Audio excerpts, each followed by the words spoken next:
Spiritual abuse atau pelecehan rohani. Gembalakanlah kawanan domba Allah yang ada padamu, jangan dengan paksa tetapi dengan sukarela sesuai dengan kehendak Allah. Dan janganlah karena mau mencari keuntungan, tetapi dengan pengabdian diri. Janganlah kamu berbuat seolah-olah kamu mau memerintah atas mereka yang dipercayakan kepadamu.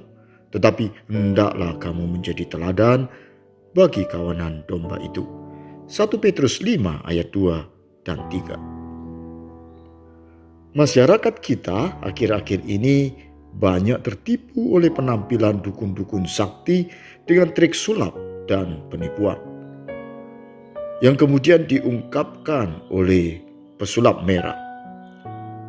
Yang terjadi sebenarnya adalah orang yang tersugesti oleh penampilan dukun sakti yang berjubah kiai tak lagi dapat berpikir kritis, alias sudah masuk perangkap tipuan rohani yang rawan, yakni spiritual abuse atau pelecehan rohani.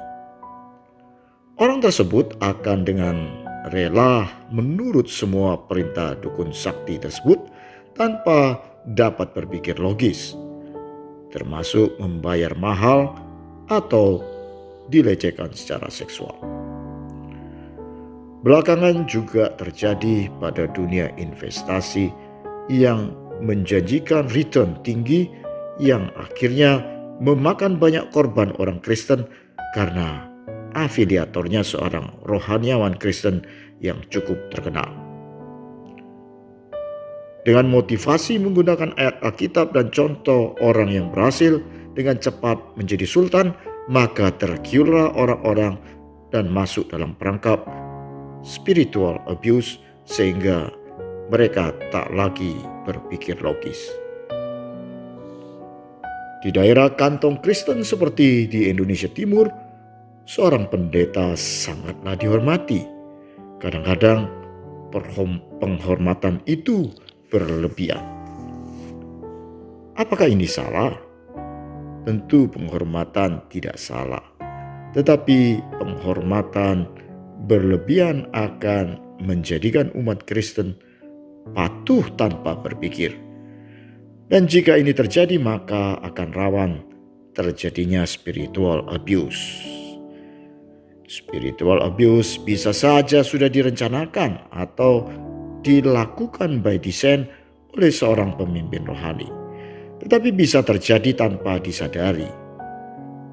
Ketika seorang pemimpin rohani merasakan manfaat dan penghormatan umat, maka ia akan terjebak secara halus dalam kenyamanan psikologis. Dan ini dapat berlanjut dengan memanfaatkan penghormatan umat ini untuk memperoleh manfaat secara materi.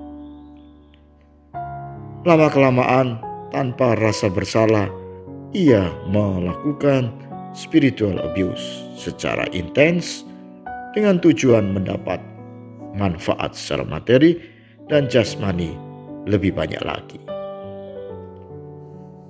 Ayat bacaan di atas mengingatkan para gembala dan pemimpin rohani untuk tidak take advantage, bahkan seolah-olah mau memerintah pun dilarang. Artinya, memerintah secara halus pun jangan. Intinya, jangan memanfaatkan posisi spiritual Anda untuk melakukan spiritual abuse.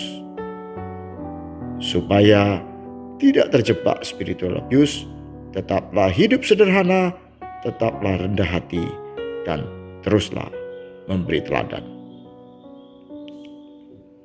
Pemimpin yang berharap penghormatan berlebihan akan dengan mudah melakukan pelecehan rohani.